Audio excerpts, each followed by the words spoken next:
hora do rush. Uma hora extra.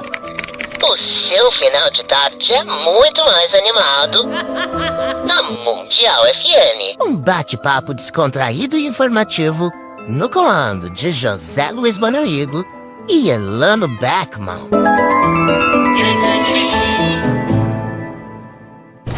30 graus a temperatura, tempo com céu nublado, final de tarde e já caminhando para o início de noite. É o Hora Extra aqui na Mundial, nesta quarta-feira, hoje é 8 de novembro de 2023.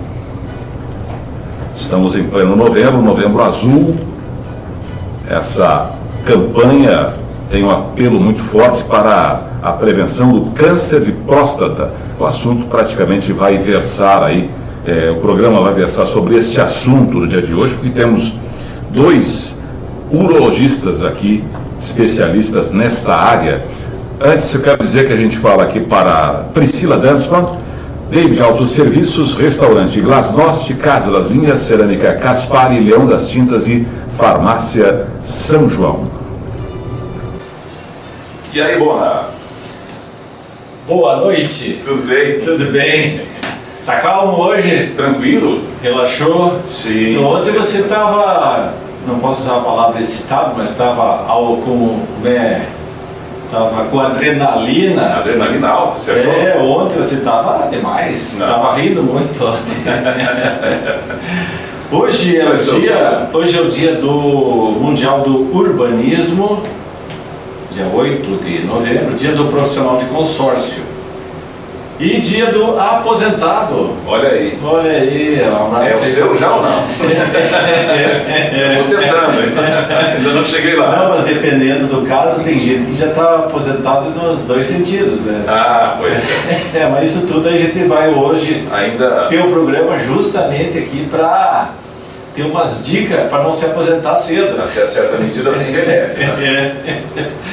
É isso aí. Tem prótese, tem outras coisas. Mas nós estamos então com o pai e o filho. Isso aí. É caso raro, né? São poucos os casos na área médica. Assim, tem alguns casos, mas que a gente se lembre são poucos, né? E deu o caso de pai e filho seguirem na mesma área de atuação, né? Mas a primeira pergunta que eu vou perguntar aqui para o nosso doutor Vitor... Acho que vamos apresentar primeiro. Sim, mas a primeira pergunta é: como se escreve o sobrenome então Schweinberg? Como é que é? Boa noite, tudo bem? Boa noite, Bonamigo, boa noite aos ouvintes da Rádio Mundial. Então, assim, é um prazer vir aqui agradecemos o convite, é um prazer vir aqui na rádio para falar algumas coisas sobre urologia, que é a especialidade minha e felizmente também do meu filho, que optou pela mesma profissão que a minha. Quanto ao sobrenome, realmente é um sobrenome muito complicado, porque só tem consoantes, então são praticamente uma única vogal repetida, né? O E é o único da repetição. Pode cair no Enem essa questão. Então, sempre foi difícil, e tudo que é lugar que a gente vai tem que soletrar o sobrenome, porque Schweingiber não é um nome fácil, é um sobrenome alemão. Alemão, eu estava pensando se era... Acertei, então. Da mesma etnia lá do Grimberg.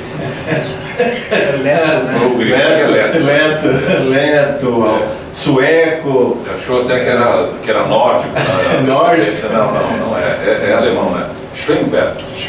O G no final tem Não, sem o G. Schweinberg. Então vamos ficar com o R só no fim, né? Isso. Beleza.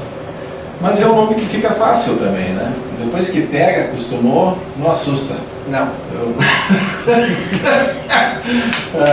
E a família migrou para cá ou o senhor veio de outra região do estado? Fora? Resumidamente, a minha história é o seguinte: eu sou nascido em Colorado, aqui próximo de Naumetor, lá, Selba. E Colorado só tinha o Na época era ginásio e científico, né? Então quando tu terminava o científico, aliás, o primário e o ginásio, quando tu terminava o ginásio, obrigatoriamente para fazer o científico tu tinha que sair. E o caminho natural era Santa Maria. Então eu fui estudar em Santa Maria. E quando eu estava terminando a faculdade, eu optei por fazer especialização em Porto Alegre. Então eu fiz cirurgia geral em Porto Alegre, que é pré-requisito, né? Depois urologia. Então eu fiquei 5 anos em Porto Alegre. Depois de 5 anos de especialização, eu precisava de uma cidade que tivesse no mínimo 50.000 habitantes, né? E Ijuí se apresentou como uma cidade em potencial, porque a minha esposa é da região, minha esposa é natural de Joia, mas na época já morava aqui em Ijuí. Conheceu ela onde? Eu conheci ainda na faculdade em Santa Maria. Em Santa Maria. No meu último ano de faculdade em Santa Maria, que eu conheci a Maria Simone, que é a mãe aí do Vitor Hugo. E sobrenome da família dela? Vione. Ok.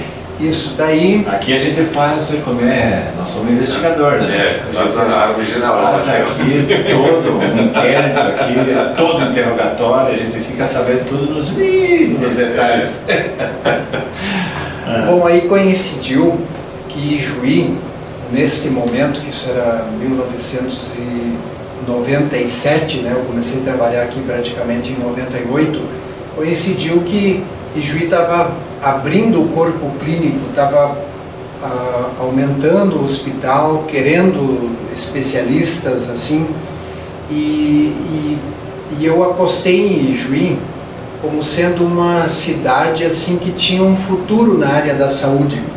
E avaliando hoje, assim, 35 anos depois, foi um acerto. Foi um acerto, porque Ijuí realmente,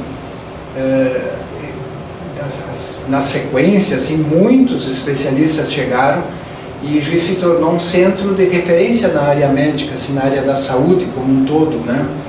E isso foi bom porque hoje, assim, eu percebo que temos 3 hospitais de altíssimo nível, de boa qualidade, é uma cidade boa para se trabalhar. O Vitor Hugo, por exemplo, quando terminou a formação dele, não teve nenhuma dúvida também, não, eu vou para Ijuí, Ijuí é um lugar que eu já conheço, que nasci lá e tem boa perspectiva de trabalho. E na prática a gente vê isso. E trabalhar com o pai fica toda hora como é que se diz, te censurando, te pesquisando, te corujando, como é que funciona? Vitor Hugo, boa noite, tudo bom? Boa noite aos ouvintes, boa noite a todos. É importante... Só um pouquinho que eu tenho o microfone ali, não? Tá, temos que aí, tá aberto. Boa noite. Aí, chega mais perto. Boa noite a todos, boa noite a todos os ouvintes, Antona. Tudo bem? Tudo bem, é um prazer falar aqui na Rádio Mundial sobre um assunto importante, né? Um pouco da história aí, trabalhar com o pai, no nosso caso não é nada difícil, não é nada árduo, nossa relação é ótima, é boa de anos e é um aprendizado mútuo, né? Eu aprendo diariamente com ele, com troca de ideias e discussões de casos, e o contrário é verdadeiro. Não tem aquele problema quando você vai trabalhar num lugar que um cara vê assim, não, cara, eu não posso dar todas as dicas porque ele vai ser meu concorrente amanhã e coisa, tranquilo, passa todo o conhecimento, né? Fica mais fácil. Né? Passou todos os truques, todos os truques. Você já vem com atualizações, com uma formação mais recente, e há essa troca, né? Eu só o pai que tem a experiência. Eu só fiquei na dúvida, você falou em 98, não é 88 não? É 88. 88. Eu estava pensando, porque a Climed, quando foi fundada, eu acho que é... 88. Tu tá querendo dar uma de gato de minha idade, hein? Eu falei 35 anos, mas os 90 não dá mais. Olha aí, é uma jornada já de só para nós voltar a esse assunto, então, quando você veio para Ijuí, logo surgiu a oportunidade de, com outros médicos, formar a Climed ali?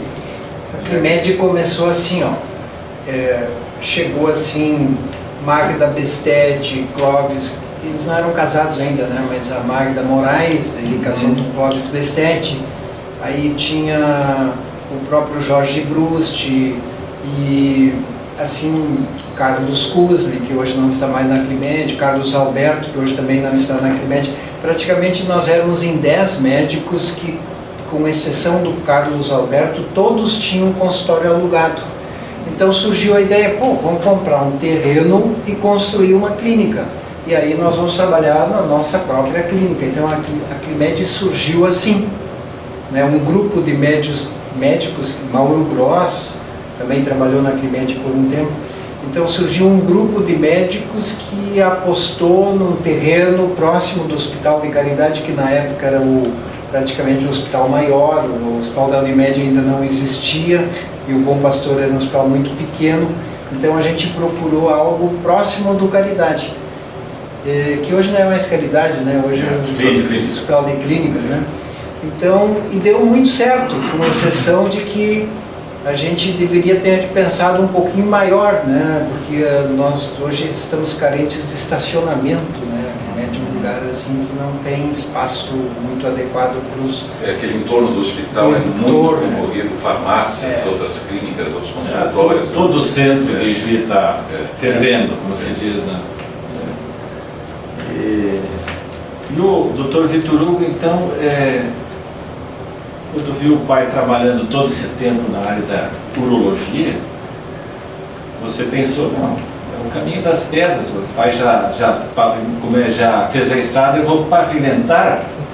Resolveu seguir, não teve curiosidade de trabalhar em outra área?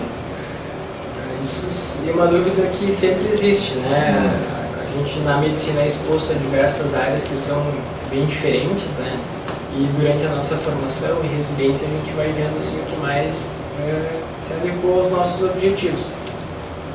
Até coincidência, quem lá em Santa Maria na faculdade me chamou e me deu a dica, que foi o André Costa Weber, que ele até aqui de Juiz, e ele me disse, Vitor, o que tu vai fazer no futuro, na tua vida? Eu, tô pensando em fazer uro, né? Uro é uma especialidade cirúrgica, uma especialidade que eu gosto, que é super interessante. Ele falou, não, é isso aí, tem que seguir esse caminho, porque essa vai ser a tua herança, né? O nome que teu pai construiu na cidade, o trabalho dele, a seriedade do trabalho vai ser a tua herança.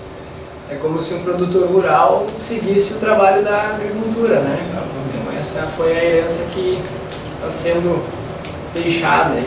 Legal. E como é que vocês estão fazendo, por exemplo, no consultório? O consultório lá era meio pequeno para, né? O espaço era pequeno. Vocês estão trabalhando junto no mesmo consultório? O consultório é assim, ó. A Climed tinha uma sala que era um centro de estudos, mas na prática não estava acontecendo aulas de estudo, o grupo era meio heterogêneo, não sobrava muito tempo e tal. Então a Climed, há uns 10 anos atrás, colocou à venda essa sala. Por coincidência, essa sala é em frente ao meu consultório. E aí eu pensei assim, mas o Vitor Hugo é um cara que já está na faculdade de medicina, acho que recém tinha passado no vestibular, se não me engano. Ele já está na faculdade de medicina, daqui a pouco ele pode se interessar em vir para Juiz. Vou comprar essa sala. Fiz uma oferta lá para a Climed, entramos num acordo, eu comprei a sala. Comprei, mas aluguei, porque, óbvio, né, não ia deixar a sala parada. Ela ficou alugada até 2 meses antes da chegada do Vitor Hugo. Quando o Vitor Hugo chegou, então, ele passou a usar esse mesmo consultório, que já estava ele todo montado, decorado. Não é muito espaçoso, mas a gente vai se virando com o espaço que tem, né? E aí nós ficamos assim com o consultório um em frente ao outro, né? Com a vantagem, inclusive, de o corredor ali praticamente ampliou o nosso espaço assim, de área de espera, sala de espera. Então, no consultório, nós trabalhamos separados, cada um no seu consultório. Os pacientes ligam e podem optar, eu quero consultar com o pai, eu quero consultar com o filho. Num primeiro momento, Eu achei que eu ia trabalhar menos porque eu orientei a secretária, não, agora chegou sangue novo e com vontade de trabalhar, vamos passear mais. Vou passear mais e liberar mais os pacientes. Só que na prática não funciona assim. Daí na prática ficou um pouco diferente. O paciente que tem que optar o que ele quer, né? Então às vezes ele opta, não, já sou paciente do Dr. Vitor Pai, já faz 15 anos, 20 anos, que legal que ele tem um filho que é urologista, mas eu ainda vou ficar... Eu não tenho intimidade ainda com o filho ainda. Então isso na parte do dia a dia do consultório, nós resolvemos dessa maneira. Então assim, o paciente escolhe com quem quer consultar, às vezes na urgência é aquele que está mais disponível, e no bloco cirúrgico, a urologia é uma especialidade que tem uma percentagem alta de paciente cirúrgico, né? Cálculo renal, tumor de rim, tumor de próstata, tumor de bexiga, são patologias na maioria das vezes cirúrgicas. Então tem muita cirurgia na urologia. Então a gente tem 2 dias por semana que a gente trabalha junto no bloco. A chegada do Vitor Hugo foi muito importante para mim porque ele veio já de uma outra formação. A formação é mais tecnológica hoje, dos videogame. Exato. Essa gurizada aí vem os joysticks, né, dele bem treinados. Né? E a urologia, assim, ela é uma especialidade que ela é pioneira na cirurgia endoscópica. A primeira especialidade que começou a trabalhar, fazer cirurgias por orifícios naturais, foi a urologia. Certo. Muito antes, por exemplo, da gastroenterologia, da proctologia, a urologia já trabalhava, por exemplo, cirurgia de tumor de bexiga via uretral, cirurgia de próstata via uretral, cálculos de bexiga, só que daí isso foi evoluindo, os aparelhos foram ficando de menor calibre, flexíveis. Hoje, diferentemente de quando eu cheguei aqui, por exemplo, um cálculo, uma pedra no rim, hoje o paciente nem interna mais, ele vai em jejum, faz anestesia, faz a cirurgia totalmente endoscópica, vai para a sala de recuperação e vai embora. Doutor, falam que a pessoa que sofre das pedras, aí diz que a dor é a mesma que a do parto, é verdade isso? Olha, não sei se... Às vezes não grita.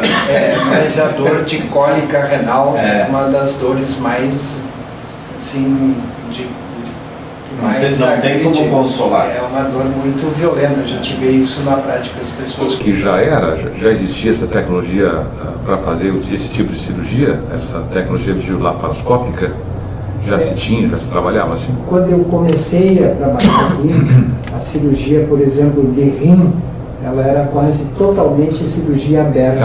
Quase sempre aberta. Tumor de rim, cálculo renal, tudo era cirurgia aberta. Só para explicar bem para o ouvinte que está vendo, o aberto era pegar e cortar, né? Fazia um corte. Depois tem que costurar, fazer nos mínimos detalhes, né? Isso é uma mesmo. Cirurgia dessas, com anestesia total, levava uma injeção ali na coluna. Anestesia geral. Geral. Internação, às vezes de 4 dias, 5 dias de pós-operatório, muito analgésico no pós-operatório, porque o corte esse também era muito dolorido, né? O pós-operatório também era difícil. Aí depois de um tempo começou a se fazer a cirurgia percutânea, que faz um orifício assim embaixo da última costela, aqui uma punção lombar. Aí já foi uma cirurgia que foi um avanço, mas nada se compara ao que se tem hoje. Hoje, por exemplo, as cirurgias, elas são muito mais tecnológicas. Por exemplo, hoje tu faz cirurgias de tumores de rim. Vou dar um exemplo de um paciente que a gente operou há 6 meses atrás. Ele tinha um rim único e 2 tumores no rim, 2 nódulos malignos no rim. Ele fez uma cirurgia que tirou os 2 tumores, tudo por vídeo, tudo por orifícios minúsculos, assim, de meio centímetro, 1 centímetro. Então é uma cirurgia altamente tecnológica, 2 dias de internação, que é um tempo extremamente curto para uma cirurgia dessa.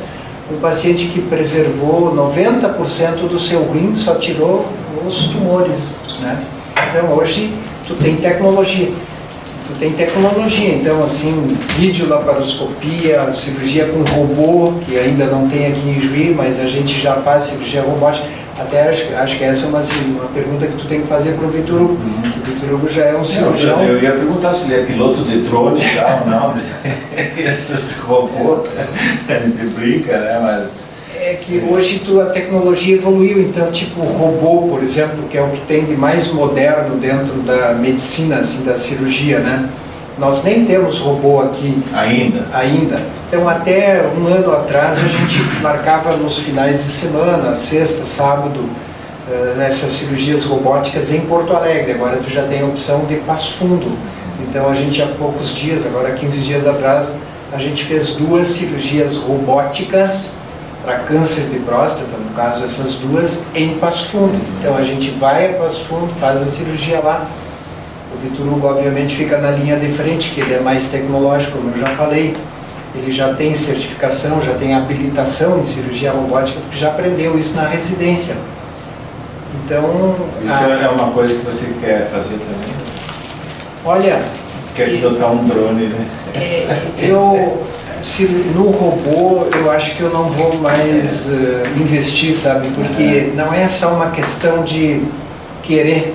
A questão da tecnologia hoje, ela depende. Ele já nasceu dentro da tecnologia, você está fora dele que aprender, né? Ele já está inserido. Vou perguntar para o Vitor Hugo, então, já que ele está mais dentro dessa área da tecnologia. É o comandante atualmente. O robô é usado lá dentro do centro cirúrgico e não é uma cirurgia que é feita à distância. Temos também esse aspecto, né, que é feito à distância, a cirurgia com uma espécie de robô também. Mas é um equipamento que fica no bloco cirúrgico e você fica operando o equipamento, em vez de atuar direto no paciente, é isso?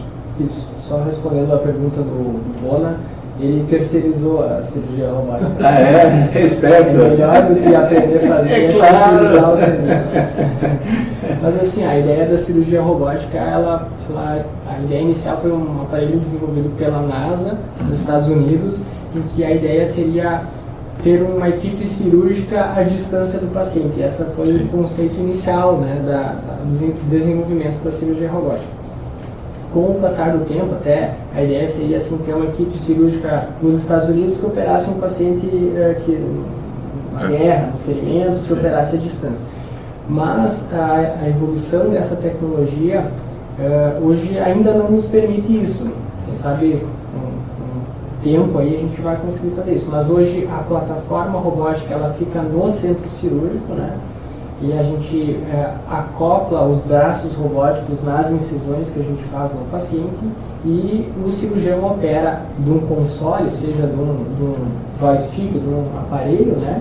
Mas dentro da sala cirúrgica, tendo noção do que está acontecendo com a anestesia, com os braços do robô e tendo um cirurgião em campo cirúrgico. Então você opera, no caso, sentado ou em pé na frente da máquina?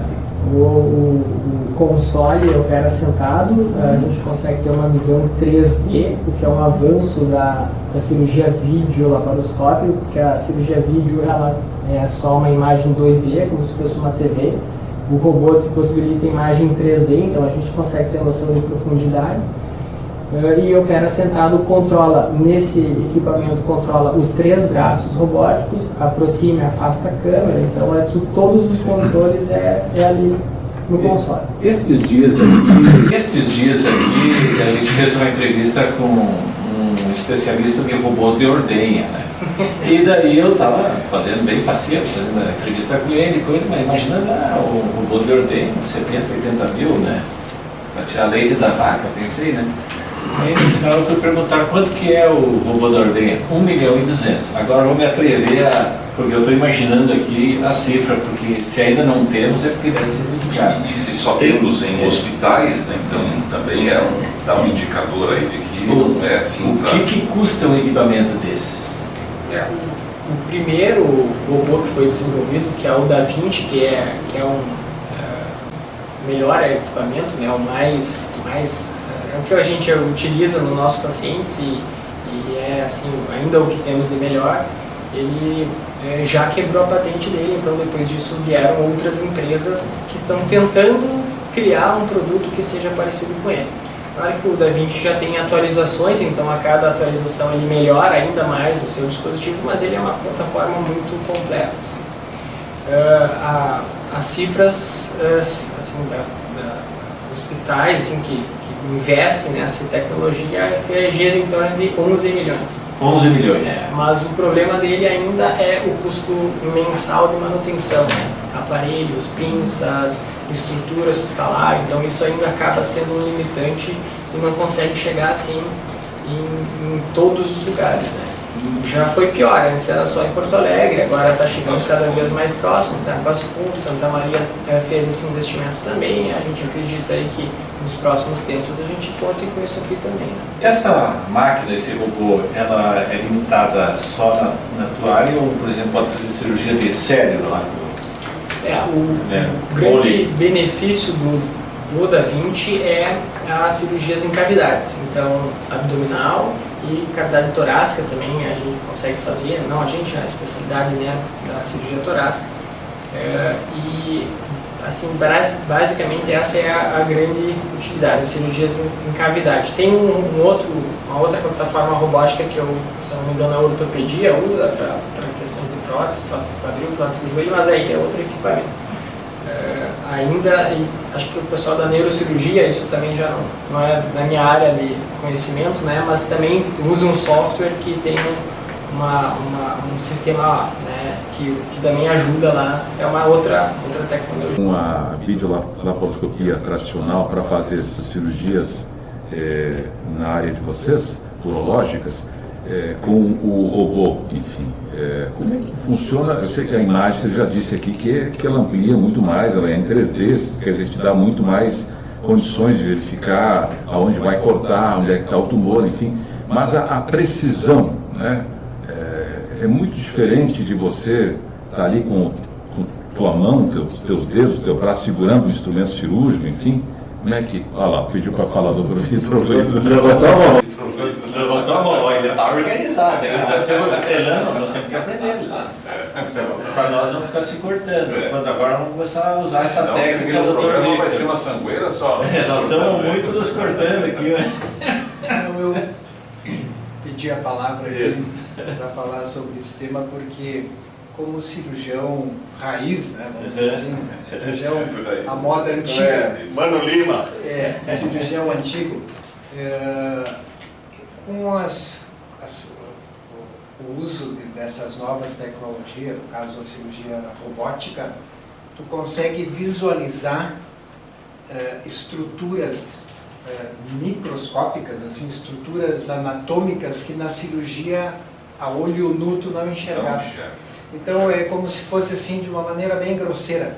O robô, a câmara que é introduzida num dos orifícios, assim, que fica lá dentro da cavidade abdominal do paciente, ele amplia em torno de 14 vezes, além de ser uma imagem em 3D, ele te amplifica as imagens. Então tu consegue ver as tuas costuras, as tuas anastomoses, os pontos. Ele dá um zoom de 14 vezes. Isso, ele te dá um baita de um zoom, tu consegue ver a inervação, tu consegue ver coisas que a olho nu era muito mais difícil de enxergar. E o outro detalhe importante, assim, para que os ouvintes possam entender, é que os braços do robô, que entram por pequenos orifícios do tamanho de um lápis, assim, que entram lá na cavidade do paciente, é como se fossem mãos em miniaturas, que conseguem fazer todos os movimentos da mão, mas é como se fosse tu tá operando, dando ponto lá dentro com uma mãozinha que é o tamanho do bico de um passarinho. Então tu tem, além da amplificação da tua visão, tu tem estruturas menores que dão ponto, que fazem costuras, nós e etc. E com certeza muito sensíveis também. Com certeza. Ao manuseio. Com certeza. Né? E obviamente que tudo isso tem uma finalidade também, é melhorar. Vamos pegar um caso de um câncer de próstata. O que tu quer quando o paciente tem um câncer de próstata? Às vezes o câncer ele é pequeno, ele tem 1 centímetro, mas a próstata está localizada numa cavidade pélvica, assim, abaixo da bexiga, na frente do intestino, atrás do osso do púbis, com muitos nervos ao redor, assim. Então, o objetivo, tu tem que curar um tumor, tirar aquele órgão que está doente, curar um tumor e deixar o mínimo de sequela possível, porque a vida continua. A vida continua, então tu tem que deixar o paciente que está confiando no teu trabalho com o mínimo de sequelas, se ser curativo no tratamento. Voltamos daqui a pouco, seguimos a conversa, você segue ainda conosco, tem mais umas perguntas aí que são especiais, né? Não podem faltar, né? Vamos lá. A gente vai aqui com um trechinho do som dos Beatles e depois tem intervalo, voltamos em seguida com Hora Extra e conversa hoje com o Dr. Vitor Luiz e o Dr. Vitor Hugo Schwemberg. Estamos de volta, esse é Hora Extra, são 6h37, a gente fala aqui para os nossos parceiros, a Glasnost, tem pratos à la carte, filé, sushi, peixes, pizzas e muito mais. Todos os ambientes aconchegantes para você e sua família. Tem também a teleentrega pelo 3332-2444. Restaurante Glasnost, na rua Doutor Pestana, 238. Priscila Dansman, Centro de Estética Avançada. Procedimentos faciais, corporais, planos de emagrecimento, com novidades exclusivas. Acompanhe nas redes sociais, conheça o Sizer Nova Lipo em HD e a Lipo Mini Invasiva, uma exclusividade de Priscila Dansman em Juí. Na 21 de abril 454, próximo ao estádio do São Luís, o telefone é o 3195-0185 e o WhatsApp 99713-8571. A gente também tem autosserviços, geometria, balanceamento, venda de pneus nacionais e importados, troca de óleo e manutenção de freios e suspensões. David Autosserviços, na Rua das Chácaras 625, agende o seu horário pelo telefone 3333-1224 ou 99206-0304. Casa das Linhas, tecidos, cama, mesa, banho, lãs, linhas de alinhamentos, tem cama box, colchões, travesseiros e tudo mais para a sua casa em cama, mesa e banho. Na 7 de setembro, 456, na 15 de novembro, edifício Panorama e na esquina da José Bonifácio com a Venâncio Aires. Hoje estamos conversando aqui com os médicos urologistas Vitor Luiz Schwemberg e Vitor Hugo Schwemberg, que é pai e filho, né? O Vitor com 35 anos de atuação aqui em Juí e o Vitor Hugo 2 anos e meio, 3 anos, arredondando já dá aí 3 anos, né? Muita pilotagem de drone, então, como é 18h38 você falou, né? Como passou, a gente nem entrou nos assuntos. É verdade, só, na tecnologia, né? Começando aqui, agora nós vamos entrar direto, como é o mês Novembro Azul, né? Nós vamos entrar fundo nesse assunto. Aqui é o problema. Como fazer para os homens, então, depois de qual é a idade que seria 50? Apropriada, né, para fazer a prevenção para o câncer da próstata, que é o tema desse mês, né, o Novembro Azul, e que todo mundo tem o medo do dedo. Olha o dedo. Eu dizia ontem aqui que tem avançado muito mais a tecnologia e os exames. E que muitas vezes o toque não é a opção principal ou a primeira, é isso, né? Quem fala? Quem levanta a mão? Vai lá. A bola está contigo aí, Vitor Hugo. Então, assim, ó, acho que uma coisa interessante de falar é que o Novembro Azul ele é um movimento que começou com a comunidade, isso não foi nenhuma entidade médica que criou ele. Eram 2 homens na Austrália que viram a movimentação do Outubro Rosa, que era o mês de prevenção ao câncer de mama, e eles pensaram, bom, se as mulheres fazem algum movimento, a gente vai fazer também. E a partir daí começou o Movember, né, que seria o mustache, que é bigode, por isso que o símbolo do Novembro Azul é bigode. No mês de novembro, seguindo o Outubro Rosa. Bom, depois disso, então, só evidenciando que é um movimento legítimo da sociedade, não das entidades. Né? Depois disso, claro que a gente fala muito de câncer de próstata, até porque o câncer de próstata é o câncer mais comum do homem, né? Mas não é só câncer de próstata que a gente aborda no Novembro Azul. Né? O Novembro Azul, ele traz o homem para o consultório do médico, o médico urologista, a mulher habitualmente já vai no ginecologista com exames de rotina, desde lá do início da vida adulta, da adolescência às vezes, e o homem ele só vai no consultório quando está com algum problema. Então é para mudar um pouco essa mentalidade de trazer o homem para o consultório médico para avaliar a próstata se isso for indicado naquele momento, mas para avaliar outras situações de saúde, né? Doença cardiovascular, que é uma das causas de morte da população, fazer rastreio do câncer de cólon e reto, que é com colonoscopia a partir dos 45, 50 anos. Então a gente avalia esse homem, né, como um todo, e a gente aproveita para a população lembrar de ir para o consultório do urologista ou do seu clínico, né, a partir do mês de novembro, a partir dessas campanhas. E funciona bem? Leva ao público? Leva, assim, Leva. Tem uma boa penetração assim, na sociedade. Bastante gente lembra a marca consulta em novembro. No mês de novembro, geralmente, é um mês bastante movimentado lá.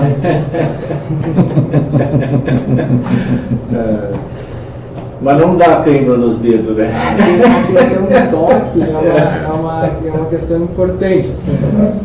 Quando a gente entra no assunto de câncer de próstata, o próprio nome assusta, a incidência, ou seja, o número de casos na população também assusta. A gente fala basicamente de um tumor que é assintomático, ou seja, ele não causa nenhum sintoma. O homem com câncer de próstata, de forma localizada, não sente nada. Então, se desenvolveu métodos de diagnosticar esse paciente antes que ele sinta alguma coisa.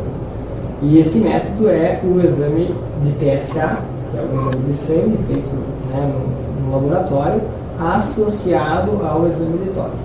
Então, o toque ele vai nos dar as dimensões da próstata, a característica da próstata, se é uma próstata mais amolecida, se é uma próstata endurecida, e a gente vai palpar ali nódulos, e nódulos endurecidos aumentam as chances aí de ser um tumor de próstata. Então, examinar esse paciente aos 50, depois, com o passar do tempo, anualmente, quando no próximo exame eu palpar alguma diferença, eu já tenho conhecido ele, né, nas outras consultas, e a gente consegue, às vezes, diagnosticar um tumor de fases precoces, né, instituir o tratamento adequado, minimizando, assim, os efeitos colaterais. Os exames de imagem não dão a mesma dimensão, não são tão eficientes no sentido de detecção do tumor, do nódulo, do câncer. O diagnóstico a gente usa daí exames de imagem, biópsia, exames mais aprofundados, mas como rastreio, falando em população geral, a gente tem que usar métodos baratos, né? Senão a saúde fica muito cara. Então o PSA aí, o exame custa R$5, e o exame de toque ele não custa nada, né? É feito na consulta. Então esse é um exame de rastreio. No momento que a gente tem um PSA alterado ou um exame de toque alterado, bom, daí a gente parte para métodos mais invasivos, né? Faz uma ressonância, que é uma clínica de radiologia, faz uma biópsia, quando indicado. A gente dá sequência na investigação, mas o homem que tem PSA normal e toque normal, ele vai voltar no próximo ano para continuar o seu rastreio. Quer dizer, esse método ainda é o mais usado e mais eficiente para o diagnóstico. Ele faz uma triagem, né? Ele seleciona os pacientes que têm um risco aumentado dos pacientes que não têm, ou que têm um baixo risco, né?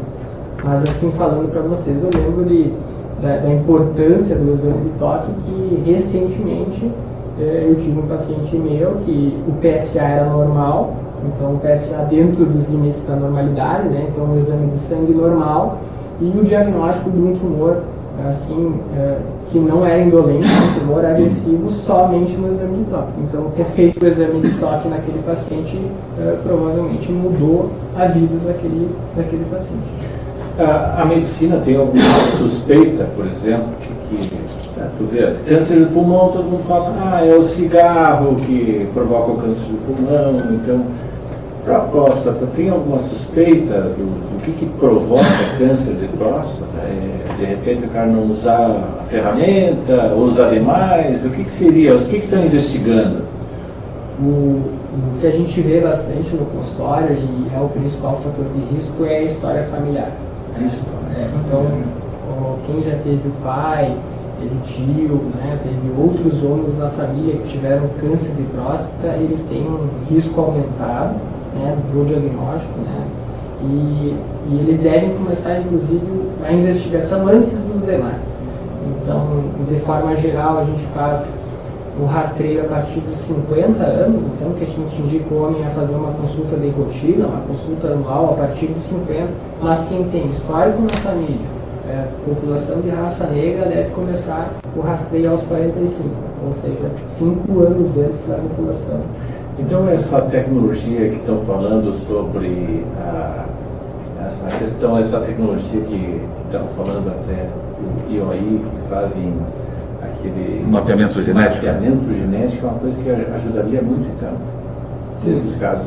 Sim, eu até tenho pacientes que até são engraçados, porque fizeram cirurgia, o vô fez cirurgia com o Victor Luiz, né, com o meu pai. O filho teve problema de próstata, e hoje eu vejo netos no meu consultório com problema de próstata. Então, caracterizando a história familiar, né? E esses pacientes, sim, têm indicação de fazer teste genético, porque eles podem ter uma mutação genética e isso serve para os filhos, né? Então, assim, para aqueles filhos dessas famílias, assim, começar o rastreio antes, né? A função da próstata qual é no aparelho reprodutivo aí masculino? O que cumpre, que função? A função da próstata ela é produzir. A próstata tem muitas glândulas, né? É um tecido glandular. E o líquido produzido por essas glândulas, junto com o líquido das vesículas seminais que ficam juntos da próstata, eles vão dar condições dos espermatozoides, os quais são produzidos no testículo, né? Na hora da ejaculação contém todos esses líquidos, né? Dão condições dos espermatozoides sobreviver mais tempo fora do corpo do homem. Então, por exemplo, na hora que o sêmen é ejaculado na vagina, por exemplo, na hora da relação sexual, eles conseguem, os espermatozoides, permanecer vivos até 48 horas em condições de fertilizar um óvulo, graças a esses líquidos da próstata e da vesícula seminal, onde tem nutrientes, substâncias que neutralizam o pH vaginal, etc. Então, a próstata faz parte do sistema reprodutor masculino. E já há uma explicação de por que tanta incidência de câncer exatamente na próstata e não em outra região do aparelho reprodutor masculino? Olha, boa pergunta. A pergunta é boa. Assim, ó, o tumor de próstata, ele tem um lugar na sociedade pela sua alta prevalência. Então, se nós pegarmos, assim, existem mais de 200 tipos de tumores malignos, mas quase que 30% dos tumores malignos no homem é tumor da próstata. Na mulher é o tumor de mama, que tem essa alta prevalência. Então, são tumores, assim, o homem próstata e a mulher mama. Agora, tu perguntou por que a próstata é o órgão que tem tanto tumor. É preferido, escolhido para aparecer ali um desarranjo da célula e acontecer um tumor. Não saberia te dizer por que a próstata foi eleita assim. Tem pesquisas já avançadas nisso, nesse caminho, deve ter, né? A gente, artigos científicos, enfim, deve ter nesse sentido também, porque tem câncer de pênis, tem outras coisas mais na região também. Eu vou levantar a mão agora, fazer uma pergunta, eu quero ver se vai ser tão boa como a que tu fez agora. Eu derrubo ele. Eu já, pela história que eu li, que o negócio é quanto mais cedo a gente se preocupar e fazer revisão, e fazer consulta e se defender, como se diz, é melhor. Mas, primeiro, a idade que a pessoa começa a ter um tumor, tá? E esse tumor se agravando, quais são os efeitos que fica, tipo, a ferramenta não vai funcionar mais, né? Quais são as... Não dá risada porque eu estou usando ferramenta, né? Você falou a palavra pênis aí. Mas é um órgão, né? É um órgão que faz parte do corpo, né? Tá bom. Estamos falando sobre medicina aí, né? Você está achando engraçado a ferramenta? Mas assim, a gente ouve muito falar que a maior preocupação dos homens, geralmente, nem é ter o câncer, mas de perder a virilidade, né? Tem cara que pensa, não, o câncer o cara vai dar um jeito lá, eu prefiro morrer do que não ter a coisa funcionando direito como deve ser, né? Psicologicamente, às vezes o cidadão lá tem muito como que é assim, né? Que é a questão do orgulho, né? Mas, então, o efeito colateral da gravidade da coisa é quanto mais tu deixa, mais chance depois de você piorar a tua coisa. Se você, a piora mesmo é a morte, né? Mas você ter outros efeitos colaterais, como essa questão de não funcionar direito, e o que poderia ser utilizado para amenizar esses problemas aí? Respondendo à pergunta inicial, a idade média do diagnóstico do câncer de próstata é 69 anos. Tá? Então a gente começa a investigação lá 20 anos antes do diagnóstico, né? E a gente segue o rastreio aí nesses anos. Mas a disfunção erétil, então, ela está relacionada com os efeitos colaterais dos tratamentos do câncer de próstata. Então, a disfunção erétil não é consequência do câncer em si, mas ele é a consequência dos efeitos colaterais dos tratamentos. Quais tratamentos? Eles todos. Se a gente fizer cirurgia, pode ter uma evolução com disfunção erétil. Se a gente fizer radioterapia, pode ter disfunção erétil. Se a gente fizer bloqueio hormonal, que são injeções quando o tumor é mais avançado, vai ter diminuição do desejo, do libido, e vai evoluir ou pode evoluir com disfunção erétil. Então, os efeitos colaterais dos tratamentos do câncer de próstata é que levam a essa situação. Como minimizar? Se a gente fizer um diagnóstico mais inicial, em estágios precoces, a plataforma robótica é uma grande oportunidade de a gente minimizar esse efeito colateral. Fazer uma cirurgia que a gente consegue remover o tumor e visualizar os nervos que causam, que provocam a ereção, preservar esses nervos para a gente ter uma melhor resposta do tratamento. Então essa seria uma das estratégias, né, de minimizar esse problema. Nós temos um intervalo aqui, o último do programa, e já voltamos para encerrar aqui para a parte final. Eu vou ter que me ausentar do programa. Vai ter que se ausentar. Você não fez as perguntas. Eu tenho duas perguntas, mas não vai dar tempo, né? Não, Mas assim, mas vamos deixar... Deixa ela ter uma casa, então. Vamos marcar outro dia. Quem sabe o Dr. Victor Hugo, que é mais novo, está com mais fôlego, né? Ou, de repente, o Dr. Victor Luiz, né? Victor Luiz. Victor Luiz, ele está pensando em passear, vem aqui na rádio para dar umas palestrinhas para nós. O pessoal está pedindo, por exemplo, água mineral com gás provoca pedra nos rins, seria um. O que são os cistos nos rins? E daí tem uma outra pergunta também aqui, que a juventude está usando muito a tal de tadalafila, né? E que isso aí ajuda para estímulo sexual, mas ajuda para o pessoal que vai para academia, fazer ginástica e coisa. Se o pessoal não fica viciado nisso, depois só vai funcionar se usar o remedinho. Antigamente se falava do remédio azul, que era o Viagra, né? Agora tem outras coisas aí, né? Então, são esses assuntos aí que tu pode abordar aí. Só tem 5 minutos, né? Vai ser difícil, né? Escolhe o assunto.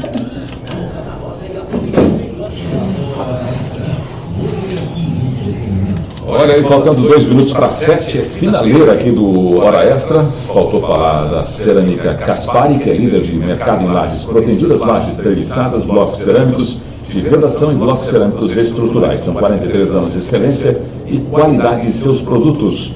Ligue agora 5135622300, acesse cerâmicacaspari.com.br. Leão das Tintas, tem tudo em tintas e complementos para a pintura, e a linha Renner. Linha Renner é no Leão das Tintas, tintas automotivas e a linha residencial, na rua José Bonifácio, número 1, telefone 3332-7799. Farmácia São João tem tudo em produtos de higiene, também medicamentos, complementos aí para os bebês, né, como o Neslac Comfort, tem fraldas, enfim, é uma loja completa aí, as farmácias São João, são mais de 1000 lojas em todo o Brasil, aproveite as ofertas, aproveite para comprar, economizando ainda mais. Bom, restou pouco tempo aqui para a gente fechar o nosso programa. Eu acho que as questões que foram trazidas aqui demandariam mais tempo, né? Que o Bona trouxe aqui, né? Mas acho que essa da água mineral dá para dizer sim ou não, né? Doutor Vitor, Luiz ou doutor Vitor Hugo, a água mineral causa pedra? Eu ouvi de um médico colega de vocês que a quantidade de sal que a gente ingere por dia contribui muito mais do que a água mineral. É por aí o caminho, não? É isso aí. Eu até já revisei esse assunto porque numa das aulas da medicina da Unijuí o pessoal me perguntou, e então eu fui estudar o assunto porque eu precisava passar o que tinha de evidência científica para os alunos. Né? Então não tem estudos que comprovam que a água com gás ela causa cálculo renal. Então a gente orienta que pode tomar, então é mais benéfico tu ingerir maior quantidade de líquidos do que tu ficar sem tomar água e se pegar água com gás e desenvolver cálculo. Então pacientes que têm cálculo renal, cálculos renais de repetição, eles devem pelo menos tomar 2,5 litros de água por dia. Água com gás, água sem gás, enfim, mas eles têm que ingerir uma quantidade maior de líquidos. E esses nódulos aí no rim, doutor Vitor Luiz? São cistos, né? Cistos. Cistos renais, eles são muito frequentes, assim, aproximadamente 50% das pessoas depois dos 55 anos de idade vai ter cistos. Cistos são estruturas normalmente esféricas de conteúdo líquido dentro do rim. A maioria das vezes são cistos inocentes, indolentes, que não vai ter problema nenhum, a gente só acompanha. Sim. O perigo dentro do rim são as lesões sólidas, que daí são as lesões mais potencialmente malignas. Mas cistos são muito comuns e na maioria das vezes não se faz nada, só se acompanha. Muito bem. Consultório, a clínica de vocês fica ali na Climed, né? Próximo ao hospital, tem um telefone de contato. Vamos aproveitar esse momento também para deixar aí o pessoal que quer agendar uma consulta e que se motivou, se preocupou em fazer aí uma prevenção, né, com relação ao câncer de próstata. Vamos deixar o serviço aí. Então, o telefone da clínica é 3333 4090, esse é o telefone fixo. A gente está nas redes sociais também, no Instagram como Urologia Schwenker, tem um site na internet, lá tem o telefone, o endereço. Isso é legal, daí tem toda a informação. Todas as informações, contato do WhatsApp. Urologia Schwenker. Isso, Urologia Schwenker. E para fazer o fechamento, assim, o mês de novembro, então, é a prevenção à saúde do homem, não é só sobre câncer de próstata que o urologista fala, a gente avalia o paciente como um todo. Ele vai fazer prevenção de doença cardiovascular, vai fazer prevenção de câncer coloretal, que é outra causa de morte importante na população. Vamos avaliar questões lá de triglicerídeos, colesteróis e fazer a orientação de esse paciente precisa ir para o cardio, esse precisa investigar essa parte. Então a gente faz uma rotina aí na saúde do homem. Claro que os pacientes que nos procuram geralmente estão motivados a investigar a próstata também, a gente discute com eles, faz o exame de PSA, que é o exame de sangue, e discute se pode ou não pode fazer o exame de toque, se o paciente não fizer, não tem problema, ele tem a autonomia aí das decisões da vida dele.